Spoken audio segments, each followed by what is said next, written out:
आपके साथ पूजा शर्मा। चलिए बिना किसी देरी के शुरू करते हैं फटाफट खबरों से। सुप्रीम कोर्ट ने तीनों कृषि कानूनों के लागू होने पर रोक लगा दी है, लेकिन अदालत ने सरकार किसान संगठनों के बीच विवाद निपटाने के लिए जिस कमेटी का गठन किया उस पर अब रार छिड़ गई है। किसान संगठनों का आरोप है कि कमेटी में शामिल चारों लोग पूर्व में किसानों का समर्थन कर चुके हैं। ऐसे में किसान संगठनों ने कमेटी का बहिष्कार कर आंदोलन जारी रखने की बात कही है। बता दें कि सुप्रीम कोर्ट की ओर से गठित कमेटी को अगले 10 दिनों में अपनी पहली बैठक करनी होगी। बैठक के 2 महीने के भीतर सुप्रीम कोर्ट को अपनी रिपोर्ट सौंपनी होगी। आज लोहड़ी के मौके पर किसान संगठन ने कृषि कानून की कॉपियां जलाई। साथ ही 26 जनवरी यानी गणतंत्र दिवस के दिन शांति से ट्रैक्टर रैली निकालने की बात कही है। यूपी गेट पर आज शाम 5:30 बजे किसानों की ओर से एक कार्यक्रम का आयोजन किया जाएगा, जहां मंच के पास लोहड़ी जलाई जाएगी। 18 जनवरी को यूपी गेट पर महिला किसान दिवस मनाएंगे। इस दिन मंच की बागडोर महिला किसानों के साथ ही होगी। कांग्रेस पार्टी की ओर से भी किसानों का पुरजोर समर्थन किया जाएगा और सुप्रीम कोर्ट की ओर से गठित कमेटी की आलोचना की गई है। कांग्रेस प्रवक्ता रणदीप सुरजेवाला ने कहा है कि कमेटी में शामिल चारों लोगों तो मोदी जी के साथ खड़े हैं, ये क्या न्याय करेंगे। एक ने लेख लिखा, एक ने चिट्ठी लिखी, एक पिटीशनर है। बीजेपी सांसद हेमा मालिनी ने धरने पर बैठे किसानों को लेकर सवाल खड़ा कर दिया है। हेमा मालिनी का कहना है कि जो किसान धरने पर बैठे हैं उन्हें कानून में समस्या ही नहीं पता। कांग्रेस के पूर्व अध्यक्ष और सांसद राहुल गांधी आज विदेश से वापस लौट रहे हैं। पिछले करीब 17 दिनों से पहले राहुल गांधी इटली की यात्रा पर थे। वतन वापसी के बाद कल राहुल गांधी तमिलनाडु का दौरा कर सकते हैं। यहां राहुल गांधी मुदेरा का दौरा करेंगे और जल्लीकट्टू के आयोजन का देख सकते हैं। बिहार की राजधानी पटना में बीती शाम पटना एयरपोर्ट पर तैनात इंडिगो के स्टेशन मैनेजर रुपेश कुमार सिंह को गोली मारकर हत्या कर दी गई है। बाइक पर सवार अपराधियों ने रुपेश पर ताबड़तोड़ 6 राउंड फायरिंग की और फिर हथियार लहराते हुए फरार हो गए। इस मामले की जांच के लिए एसआईटी का गठन किया गया है। इस घटना को लेकर आरजेडी नेता तेजस्वी यादव ने ट्वीट करके कहा है कि अनैतिक और अवैध सरकार के संरक्षण में अपराधों और दुष्कर्मों के प्रतिदिन संख्या बढ़ना एनडीए की सामूहिक विफलता है। तेजस्वी यादव ने कहा है कि नीतीश जी द्वारा अपराधों की स्वीकार नहीं करना ही सबसे बड़ा अपराध है और अपराधियों के लिए रामबाण है। उन्हें बिहार नहीं संभालना आ रहा, वे अविलंब इस्तीफा दे। पप्पू यादव ने इस मामले में सीबीआई जांच की मांग की है, तो बीजेपी के सांसद विवेक ठाकुर ने अपनी ही सरकार पर सवाल उठाते हुए मामले को सीबीआई को सौंपने की बात कही है। भारत बायोटेक की कोवैक्सीन की पहली खेप दिल्ली पहुंच गई है। एयर इंडिया की फ्लाइट AI 559 से कोवैक्सीन की पहली खेप आज सुबह हैदराबाद से रवाना हुई थी। आज शाम राजस्थान में पहुंचे टीकाकरण किया जाएगा। देश में कोरोना वैक्सीनेशन को लेकर जारी तैयारियों के बीच केंद्रीय स्वास्थ्य मंत्रालय ने बड़ा फैसला लेते हुए 17 जनवरी को होने वाले पोलियो टीकाकरण अभियान को आगे बढ़ा दिया है। यूपी के अयोध्या में वैक्सीन लगाने वाली लिस्ट में बड़ी गड़बड़ी सामने आई है। लिस्ट में मृत नर्स, रिटायर्ड नर्स और संविदा समाप्त होने वाले डॉक्टर के नाम भी शामिल हैं। दिल्ली पुलिस में बड़ा फेरबदल किया गया है। यहां 8 आईपीएस अफसरों का तबादला किया गया है। जारी आदेश में 2 महिला आईपीएस अधिकारियों का भी उल्लेख है। इनमें 2009 बैच की आईपीएस विजयंता आर्य और 2011 बैच की महिला आईपीएस अधिकारी उषा रंगरानी का भी नाम शामिल है। बंगाल बीजेपी के अध्यक्ष दिलीप घोष ने कहा है कि बीजेपी मुस्लिम विरोधी नहीं है। उन्होंने कहा है कि मुसलमान उन सभी राज्यों में सुरक्षित हैं जहां बीजेपी सत्ता में है। दिलीप घोष ने कहा है कि बंगाल के मुसलमानों को दीदी का पुलिस ने डराया है। उन्हें यहां की सरकार की तरक्की करनी नहीं दी। उन्हें शिक्षा के क्षेत्र में भी पीछे रखा गया है। देश भर में आज लोहड़ी मनाई जा रही है। आज के दिन आग में तिल, गुड़, गजक, रेवड़ी और मूंगफली चढ़ाने का रिवाज होता है। लोहड़ी का त्योहार किसानों का नया साल भी माना जाता है। अयोध्या के विवादित ढांचा ध्वंस मामले में इलाहाबाद हाईकोर्ट की लखनऊ पीठ में आज अडावड़ी, कल्याण सिंह, उमा भारती समेत अन्य को बरी करने के खिलाफ सुनवाई होगी। निर्माण श्रमिकों के रजिस्ट्रेशन में शिकायतें मिलने के बाद डिप्टी सीएम मनीष सिसोदिया ने उत्तर प्रदेश दिल्ली के श्रम कार्यालय के मैनेजर को तत्काल प्रभाव से बर्खास्त करने का निर्देश दिया है। देश में संक्रमित मरीजों का संख्या 1,04,95,147 हो गई है, जबकि मरने वालों की कुल संख्या 1,51,529 हो गई है। पिछले 24 घंटे में कोविड-19 के 15,968 नए मामले सामने आए हैं। वहीं पिछले 24 घंटे में कोरोना से 202 मरीजों की जान चली गई है। उत्तर प्रदेश सरकार ने कोरोना टीकाकरण के लिए नियम तय करते हुए आदेश दिए हैं कि कोरोना वैक्सीनेशन के लिए पंजीकरण के साथ साथ फोटो आईडी का सत्यापन भी जरूरी है। उत्तराखंड में आज से रोडवेज कर्मचारी हड़ताल पर रहेंगे। उत्तरांचल रोडवेज कर्मचारी यूनियन ने सभी डिपो में पहली बस सेवा से ही हड़ताल का ऐलान किया है। महाराष्ट्र के कैबिनेट मंत्री धनंजय मुंडे पर एक गायिका ने दुष्कर्म का आरोप लगाया है। युवती ने मुंबई के ओशिवारा पुलिस स्टेशन में शिकायत दर्ज की है। मराठा आरक्षण में कानूनी पेच फंसने के बाद महाराष्ट्र सरकार चाहती है कि सुप्रीम कोर्ट के आदेश अनुसार आरक्षण कोटा 50% से अधिक बढ़ा दिया जाए। पश्चिम बंगाल समेत 4 राज्यों और एक केंद्र शासित प्रदेश में विधानसभा चुनावों के लिए ईसी ने अपनी तैयारियां शुरू कर दी हैं। आयोग ने केंद्रीय गृह सचिव अजय भल्ला के साथ बैठक की। दिल्ली समेत आसपास के राज्यों में सर्दी का सितम जारी है। आज सुबह के वक्त दिल्ली में न्यूनतम तापमान 6 डिग्री के आसपास दर्ज हुआ, जबकि आज न्यूनतम तापमान 3 डिग्री सेल्सियस तक जा सकता है। मौसम विभाग ने पंजाब, हरियाणा, राजस्थान, दिल्ली, यूपी और एमपी में अगले 4-5 दिन तक ऑरेंज अलर्ट जारी किया है। इस दौरान घने कोहरे का अनुमान भी जताया गया है। वहीं कोमोरिन क्षेत्र में चक्रवात के प्रभाव में तमिलनाडु, पुडुचेरी और केरल में अगले 2-3 दिन बारिश होने की संभावना की गई है। राजस्थान में शीतलहर जारी है। राज्य का इकलौता हिल स्टेशन माउंट आबू सबसे ठंडा रहा, जहां मंगलवार को तापमान -2 डिग्री सेल्सियस दर्ज किया गया है। श्रीनगर में ठंड ने सारे रिकॉर्ड तोड़ दिए हैं। कश्मीर में पारा -7.8 डिग्री तक पहुंच गया है। इस दौरान यहां का डल झील भी जम गया है। वहीं जम्मू कश्मीर के पूंछ में ताजा बर्फबारी ने एक बार फिर मुश्किलें बढ़ा दी हैं। सड़क पर बर्फ की मोटी चादरें हैं, जिसे हटाने का काम चल रहा है। मरवाही के जंगलों में लगातार पेड़ों की कटाई का सिलसिला जारी है, लेकिन शिकायत के बावजूद इसके वन विभाग के अधिकारी कोई कार्रवाई नहीं कर रहे हैं। जोधपुर में कांग्रेस नेताओं ने किसान आंदोलन पर सुप्रीम कोर्ट की तरफ से गठित 4 सदस्यों वाली कमेटी पर सवाल उठाए और कहा कि कांग्रेस 15 जनवरी को सभी बीजेपी प्रदेशों में राजभवन का घेराव करेगी।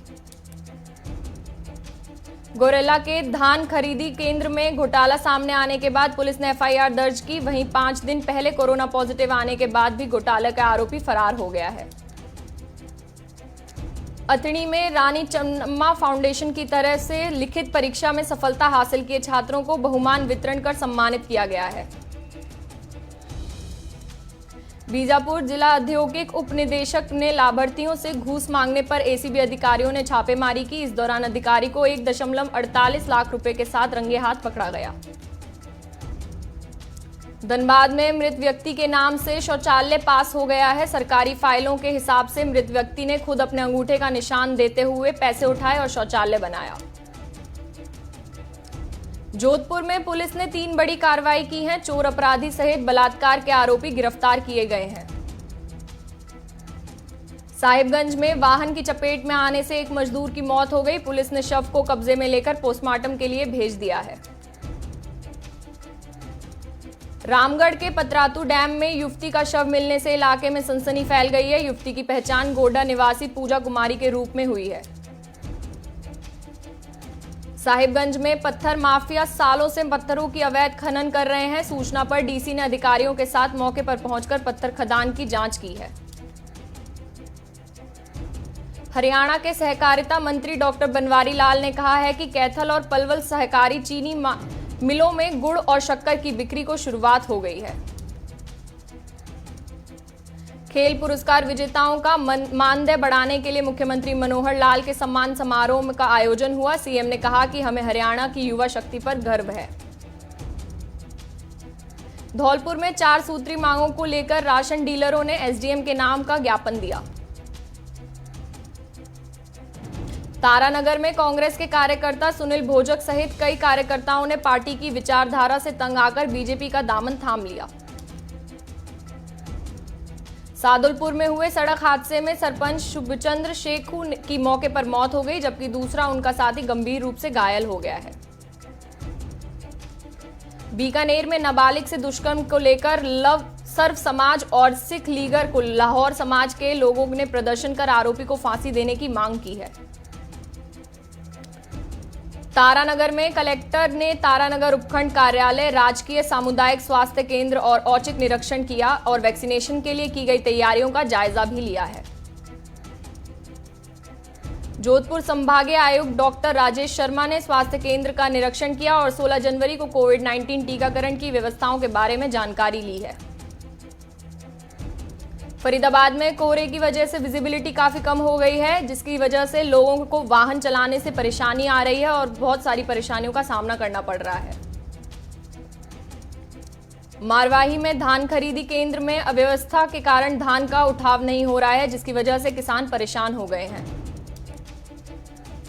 चामराजनगर में पुलिस प्रशासन ने रोड सेफ्टी सप्ताह की शुरुआत की है। इस अभियान को जिला इंचार्ज मिनिस्टर सुरेश कुमार ने अभियान को हरी झंडी दिखाकर रवाना किया है। लाखेरी में स्वामी विवेकानंद जयंती के मौके पर स्वामी विवेकानंद की प्रतिमा पर बजरंग दल के कार्यकर्ताओं ने माला अर्पण की। किशनगंज पुलिस ने ओवरलोडिंग के खिलाफ कार्रवाई की है। हाईवे पर 6 ओवरलोड डंपरों को जब्त किया गया। मधुबनी में एक दंपत्ति के बच्चे को अजीब सी बीमारी ने जकड़ लिया है, जिसकी किसी अस्पताल में इलाज नहीं हो पा रहा। बहराइच में वाहन चोरी की घटनाओं को अंजाम देने वाले गिरोह के एक सदस्य को पुलिस ने गिरफ्तार कर लिया है। साथ ही चोरी की 3 मोटरसाइकिल भी जब्त की है। झारखंड के मुख्यमंत्री हेमंत सोरेन ने झामुमो सुप्रीमो शिबू सोरेन को उनके जन्मदिन की बधाई दी। साथ ही उनके अच्छे स्वास्थ्य की और दीर्घायु की कामना भी की है। कानपुर में जिला अस्पताल के डॉक्टरों और स्टाफ की मनमानी देखने को मिली। हॉस्पिटल में आई एक महिला को इलाज नहीं मिला और करीब 2 घंटे से इलाज के अभाव के लिए महिला तड़पती रही। बनमनखी में चुनाव जीतने के बाद विधायक कृष्ण कुमार ऋषि के सम्मान में बीजेपी कार्यकर्ताओं ने सम्मान समारोह का आयोजन किया है। जिला उपायुक्त द्वारा जानकारी दी गई है कि सीमित संख्या में कोविड नियमों का अनुपालन सुनिश्चित करने के लिए गणतंत्र दिवस का कार्यक्रम केकेएन स्टेडियम में आयोजित किया जाएगा। धारवाड़ के पूर्व विधायक विनय कुलकर्णी को जेल में मिलने के लिए अदालत से अनुमति दी गई, जिसके बाद वो अपने परिवार से मिले। सेंसेक्स पहली बार 49,700 के पार पहुंच गया है, जबकि निफ्टी 14,600 के पार कारोबार कर रही है। पेट्रोल डीजलों की कीमतों में फिर इजाफा हुआ है। दोनों के दाम में 25 पैसे प्रति लीटर की बढ़ोतरी हो गई है। अमेरिका की इलेक्ट्रिक कार कंपनी टेस्ला ने भारत में अपने कार्यालय के साथ एक नई शुरुआत कर दी है। इसके लिए भारत में 3 डायरेक्टर अपॉइंट किए गए हैं। भारत में सबसे बड़े ऑनलाइन एजुकेशन स्टार्टअप बायजूस ने आकाश एजुकेशनल के साथ बड़ी बिजनेस डील की है। आने वाले दिनों में दोनों में से $1 बिलियन का सौदा करेगा। रिजर्व बैंक ने डॉयचा बैंक पर 2 करोड़ रुपए का जुर्माना लगा दिया है। एप्पल के फोन असेंबलिंग करने वाली Taiwan company Foxconn technology group की भारतीय यूनिट करीब 5,000 करोड़ रुपए का आईपीओ लाने की तैयारी कर रही है। आईटीआर फाइल करने की डेडलाइन 15 फरवरी से आगे नहीं बढ़ेगी। सरकार ने आयकर दाताओं की मांग को खारिज कर दिया है। खुदरा महंगाई दर नवंबर के 6.93% के मुकाबले दिसंबर में गिरकर 4.59% पर आ गई है। एलआईसी ने लैप्स हुई पॉलिसियों को रिवाइव करने के लिए एक विशेष कैंपेन शुरू किया है। एलआईसी का यह कैंपेन 6 मार्च तक चलेगा। सरकारी company power finance corporation 10,000 crore रुपए जुटाएगी। इससे निवेश के अवसर बढ़ेंगे। विश्व में पिछले 24 घंटे में कोरोना के 6,51,327 नए मामले सामने आए हैं, जिसके बाद कुल मामलों की संख्या 9 करोड़ 19 लाख के पार पहुंच गई है।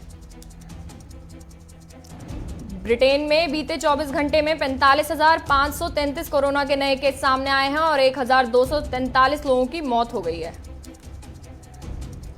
WHO ने कहा कि भले ही कई देशों ने वैक्सीनेशन शुरू कर दिया हो, लेकिन अभी भी हाई इम्यूनिटी की संभावना नहीं है।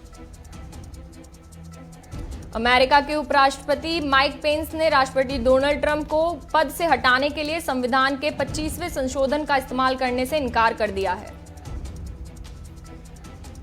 जर्मनी के डॉयचे बैंक ने डोनाल्ड ट्रंप की कंपनियों के साथ व्यापारिक रिश्तों खत्म करने का फैसला लिया है।